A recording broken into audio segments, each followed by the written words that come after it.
Okay, today we are looking at Box Prime 9 components. My gift to myself for Christmas is that I'm rebuilding my old Fat Chance Yoeti, and we're going to put Box Prime 9 components on it. There are 3 levels of Prime 9. I have 3, 2, and there is a 1 up there in order, so the entry level is Box 3, middle level is 2, 1 is obviously a very nice one. The concept of the Prime 9 is that you're taking the same gear range that you're seeing in modern 1x systems and you're putting it on a 9-speed. In theory, that should give you more predictable shifting, better durability, and it should be a solid component group. We're seeing in a lot of the, especially the entry-level 12-speed stuff, that shifting quality is good at first but degrades very quickly because the increments are so small that any amount of contamination of cables or misalignment throws your shifting way off. 11 speed a little better, Shimano a little better than SRAM, but it's there all together. So if you're going 12 speed, I usually recommend that we go all the way to Axis kits, which are really expensive because you're getting the cables out of there.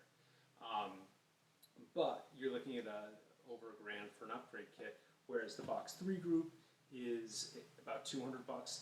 Box 2 group is about $275, so they're an easy upgrade to an existing bike that should get you kind of the range that you're looking for, and as long as the durability is there, and that's what we're going to look at today. The Box 1 kit runs about $660, so it's double the price of either of these, or almost triple the price of either of these. So it'll be very nice, I'm sure. And if we love these, we'll go do the Prime 9 1s. But for now, I'm probably going to put the 2 on my bike and see how it goes. But I'd like to compare the 3 to the 2. So we're going to do a quick unboxing and have a look. Your group is going to come with a derailleur, a shifter, a chain, and a cassette on both groups.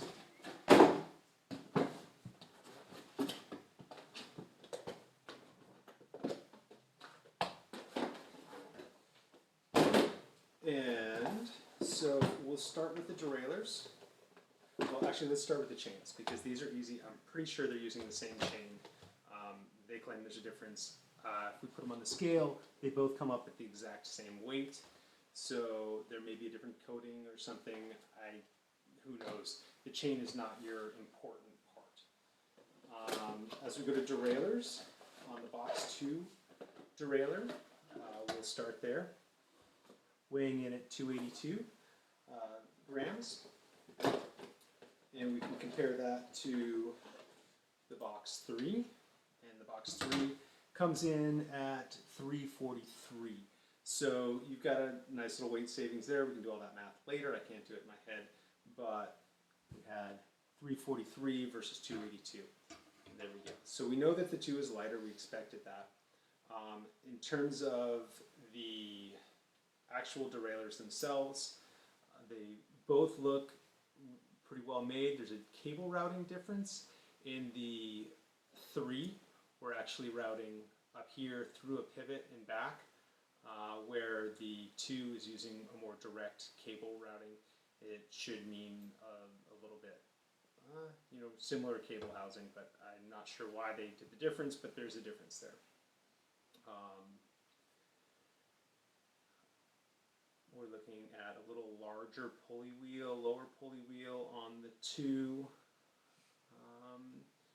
and some material differences. If you look closely, this is a resin body. This is a mix of aluminum resin. So durability-wise, we'll find out which is better, but there you have it.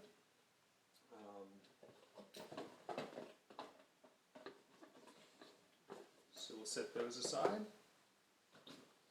We'll look at the shifters.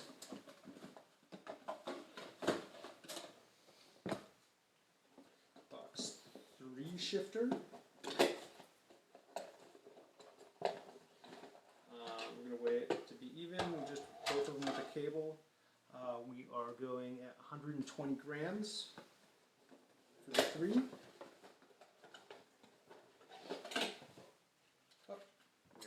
Still zip tied in on this one, so I'll pull this off.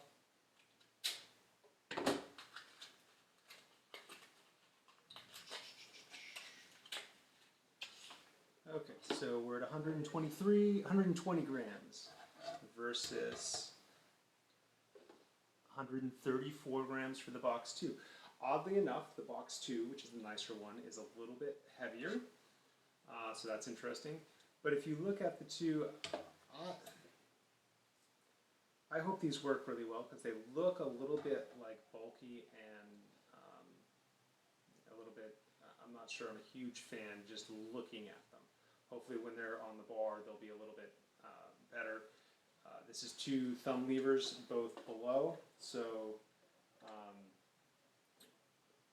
yeah, it's 2 thumbs, so it's not an upper trigger, it's 2 thumbs similar to the original SRAMs. Okay, so those.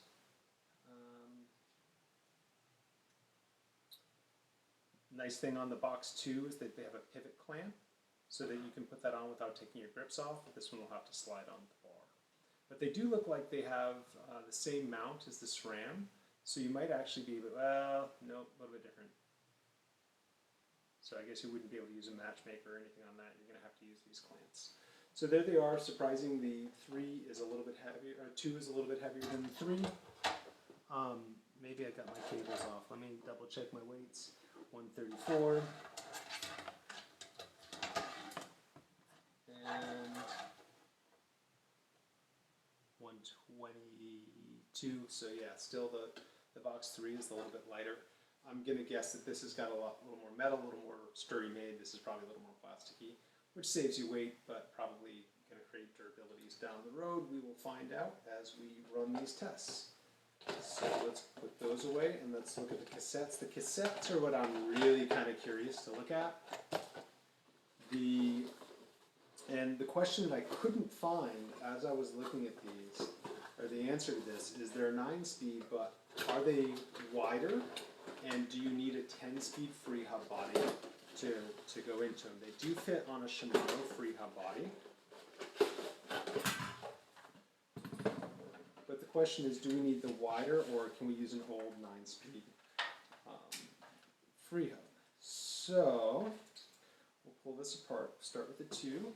Got a lock ring tool here. I'm not sure how these are attached in. There we go. All right. So on the 2, we pull all the packaging out. Looks like we are at 604 grams. These go from an 11, this is the 11, they have a couple different ones. I pulled the 1150s. So this is the same range as the Eagle. They use the 11 instead of a 10, gets you away from having to use a driver, and they claim that that 10-speed gives you a little more durability.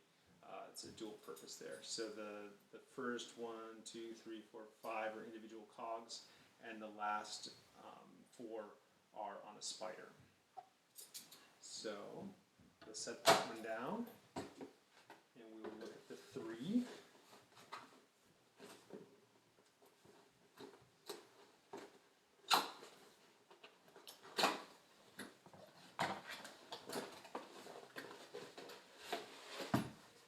And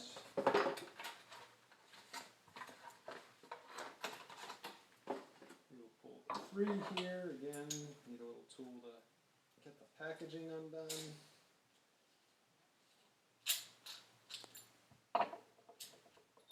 And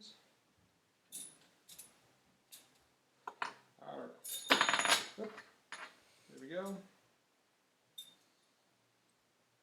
So this one actually has this huge spacer behind it that is going to allow them to do a little bit of a riveted system where they're, instead of having a spider, they're just riveting the rings together and saving a little bit of material by using this huge spacer. So that's kind of a cool little feature. I'm going to pull this one off. Again, this one was 604 grams. And the 2, this is the 3.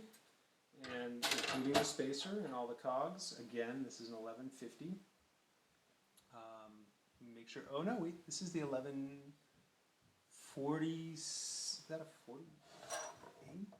46. So I'm not doing apples to apples. So that is completely not fair. We're using a bigger cog over there, but this one does come up a little lighter at 544. So I apologize for that. I thought I had groups that have the same tooth number, but what do we do? We've got the, there you have it. So the 2 looks like it's a little bit nicer with the spider, but the 3 actually is kind of a cool riveted system. And again, unfair, but those are pretty cool once you look at the back of them. Okay, now the big question that I've been wondering about, what I have here is a traditional 9-speed Shimano HG hub, and the question is, will the 9-speed, the Prime 9 9-speed fit on traditional 9-speed hub, or do we need to go to a 10-speed free?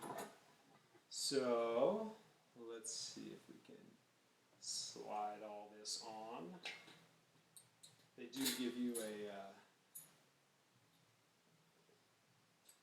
the packaging on this would allow you to slide this on easily, but I took it all off to show it to you. So we'll have to do it the old school way, where you have to fit each piece by piece.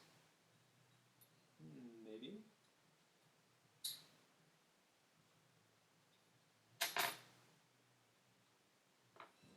So there we go. So that looks like it's going to fit. So yeah, you can use a traditional 9-speed free hub body for these.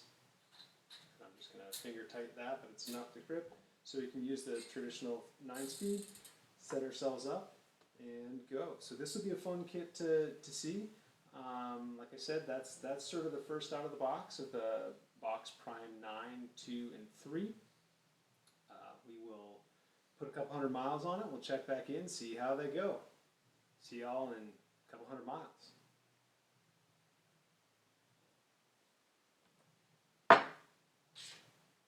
Cut.